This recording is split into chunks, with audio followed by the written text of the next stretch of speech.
Граѓаните се почесто се решаваат за искористување на владините проекти за самовработување. Директорот на Агенцијата за вработување вели дека луѓето аплицираат со мощно издржани проекти. За жал, бројката на апликанти во последните години е многу поголема од можноста за одобрување на истите. Искориственоста кај грантот е огромна, заинтересираноста е многу повеќе од она што може да го понуди, значи се движи некаде од 3,5 до 4 пати повеќе апликации квалитетни од она што можеме ние да го финансираме. А додека кредитирање некаде 80% од аплицираните ги одобруваме, бидејќи се добри бизнис плановите и добри се за финансирање. Малку се среќаваме со проблеми во кај банките, бидејќи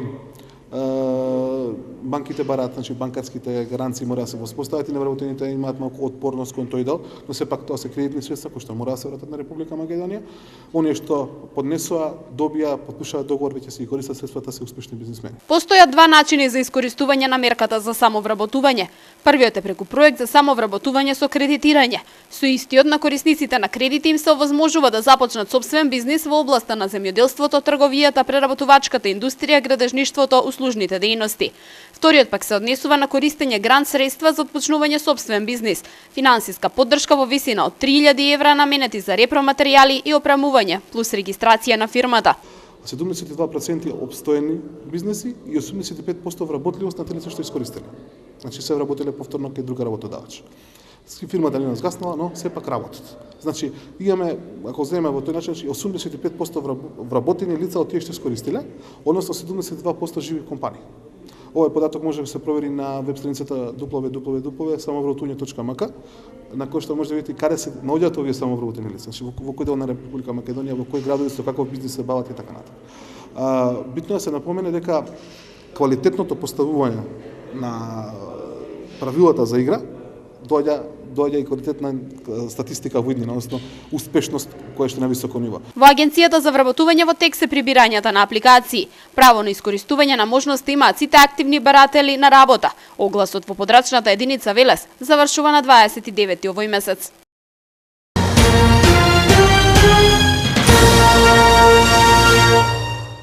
Полека, но сигурно привршуваат преговорите за училишниот превоз. Градоначалникот Чадиев информираше дека постигнате договор со превозниците и значително се намалени цените за месечните билети. Во однос на цените што се постигнати со превозниците оваа година и минатата година ни покажува дека оваа година превозот е поевтин за повеќе од 130.000 евра од минатата година. Тоа е значајна придобивка за буџетот на општина Велес, значајна придобивка за буџетот на Министерството за образование во однос на постигнатите цени минатата година тендерски. Минатата година висока беше цената на месечниот билет за училишен превоз. Учениците мораат да ги плаќаат овие билети, затоа што само на тој начин можат да стигнат до училиштето.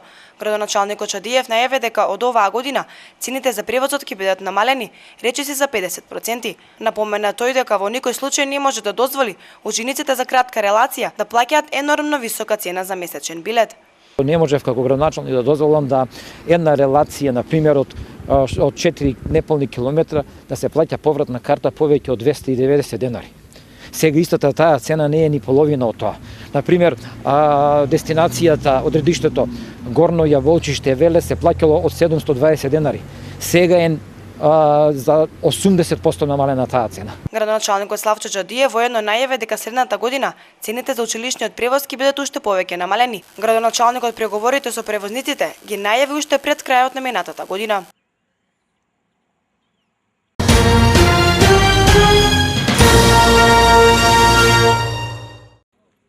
Речиси еден месец итната медицинска помош во Велес го користи новото возило, кое е наменато да продира по тесните високи предели во градот.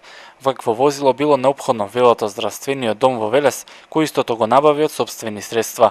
Набави едно мини ван возило, исклучиво за потребите на тесните улици од високите делови од градот. Проблем ни беше, значи имавме намера да се обезбеди едно возило точно за тие тесни улици, бидејќи доаѓањето до оние пациенти кои што живеат на високите делови од градот беше навистина голем проблем и од тому потекна идејата точно да се купи и да се набави овакво возило. Во здравствениот дом велат дека последниве 2 години возниот парк кој го користи итната медицинска помош е значително подобрен и ги задоволува потребите на установата. Имаме, значи, 3 возила што минатата година владата ги додели по здравствените домови. 2 возила Toyota и Volkswagen, тоа се по-стари возила, меѓутоа очувани, гаражирани и тие се во возна состојба.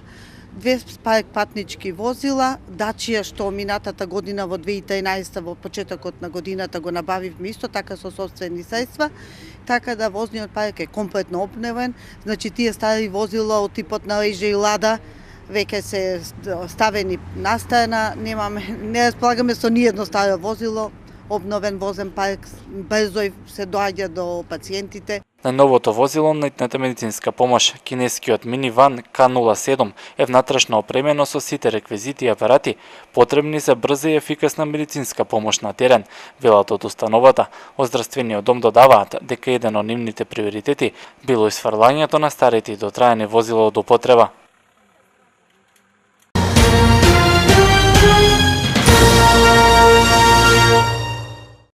Циментирана е улицата која ги спојува улиците Тодор Христов Офицерчето и Борис Трајковски. Ова е прва улица која е направена оваа година. Градоначалникот Чадиев најаве дека доколку дозволат временските услови ќе бидат направени и останатите улици кои се дел од програмата.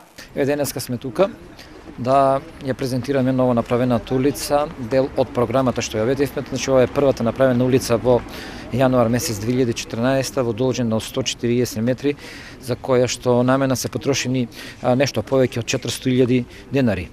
Улицата има свое одредено значение, бидејќи ќе ги спојува Тодор Христов Офицерчето со улицата Борис Трајковски. Едноставно тука е и прилазот до детската градинка и за секогаш го решивме овој проблем со доваѓањето, носењето на службениот влез на децата во градинката Димче Мирче. Следна поголема активност на општина Велес ќе биде изградбата на кружен тек и Штипско џаде. Градоначалникот Чадиев вели дека се чекаат последните документи и во најбрз можен рок ќе започнат градежните работи. Ни останува да ги добиеме останатите дозволи, ни останува дозволата од полиција, другите ги имаме добиено, ќе имаме и нов времен режим на сообраќај на тој сегмент додека да почне да се работи, прво да издадеме и ние при прибирање на сите согласности градежната дозвола и прва активност, поголема активност ја таа ќе ни биде таа. Замената на старите светилки со нови штедливи е активност која е во тек. Од локалната самоуправа се задоволни од досегашната работа, очекуваат до предвидениот рок кој е до јуни сите светилки да бидат заменети. Побрзо отколку планираната динамика со светлувањето и веќе наредниот месец ќе ги чекаме првите бенефити затоа што на пример населбата керамидна е тотално се заменети сите светилки. Може би постои уште некоја интервентно што треба да се замени. Се при моментов работат веќе се приближуваат и кон центарот на градот. Белградска е завршена и делови од споредните улици околу Белградска.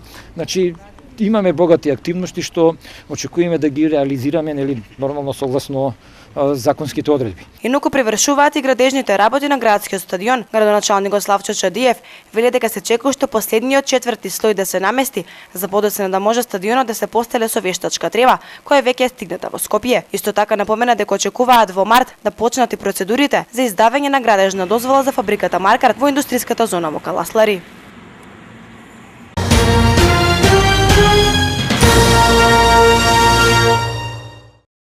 Јавното комунално предпријатие Дервен го зголемува својот обем на работа. Ќе изработува, поставува и одржува урбана опрема, ќе извршува градежни работи, но ќе врши и услуги со специјално возило дигалка кран со корпа. Ваквите услуги соодветно ќе бидат наплатувани, а изготвените ценовници ќе ги разгледува Советот на предстојната 15-та седница. Согласно Законот за јавните предпријатија, основачот, односно општината, односно Советот на општина Велес, е тој кој што дава согласност на актите со кој јавното предпријатие утврдува цени на своите производи или пак на услугите кои што предпријатието ги дава спрема корисниците. Овие услуги, мора да напоменам, дека се новина во работењето на јавното комунално предпријатие Дервен и се всушност во согласност со новодобиените лиценци за работа во оваа сфера. Тие одлуки, односно тој проширување на обемот на работа на предпријатието, има за цел да даде нови, квалитетни и ефикасни услуги кон граѓаните на Велес, како и локалната самоуправа воопшто. На 15-тата седница, кога е во прашање јавното комунално предпријатие, советниците ќе треба да се произнесат и по предлог планот за работа на Дервен за 2014-та. На истата ќе се разгледува и програмата за управување со отпад, која предвидува во следната 2014-та во системот за управување да бидат вклучени уште 5 рурални средини. Председателот на Советот Колев вели дека во тек е изготвување на проектот за регионална депонија на Вардарскиот плански регион. Вардарскиот плански регион веќе има, да кажем, иницијатива и работи на проект за формирање на регионална депонија. Намерата е да аплицираат и за средства од известни европски фондови. Мислам дека насоката за развој на менеджирањето на управувањето со отпадот треба да биде во тој правец, односно во регионално решавање на депониите. 15-тата седница на Советот е предвидено да се одржи в петок со почеток во 10 часот.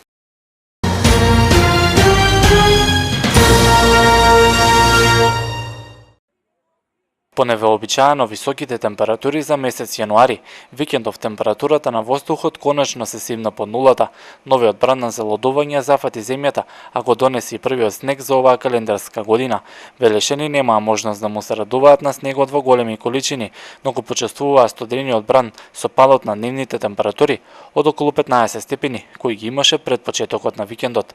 Студеното време е зголеми работата на лекарите, како и повиците во итната медицинска помош. Па да, има некои вирусни инфекции, пациенти по воздесни што не можат да дојдат во итната медицинска помош. Зачестени се повиците од страна на овие вирусни инфекции, покачени температури тејски, а дека е алармантна состојбата не е. Ладното време продолжува и неделава. За утре се најавуваат врнежи од дожд и снег, а во среда и четврток не очекува суво и студено време. За престојниот викенд, пак метеоролозите предвидуваат дождливо време, но и пораст на температурите.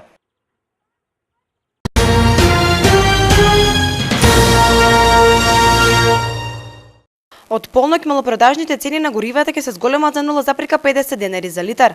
Со тоа, Евросупер БС 95 ќе изнесува 78 денари за литар. Цената на Евросупер БС 98 ќе изнесува 79,50 денари за литар, додека пак цената на Евродизел ќе изнесува 69 денари за литар. Малопродажната цена на екстра лесното масло за домаќинство ќе изнесува 58 денари за литар. Малопродажната цена на мазутот се зголемува за 0,702 денари за килограм, во однос на цената утврдена согласно одлуките од 13 јануари годинава, и со тоа цената на мазутот изнесува 40,86 денари за килограм.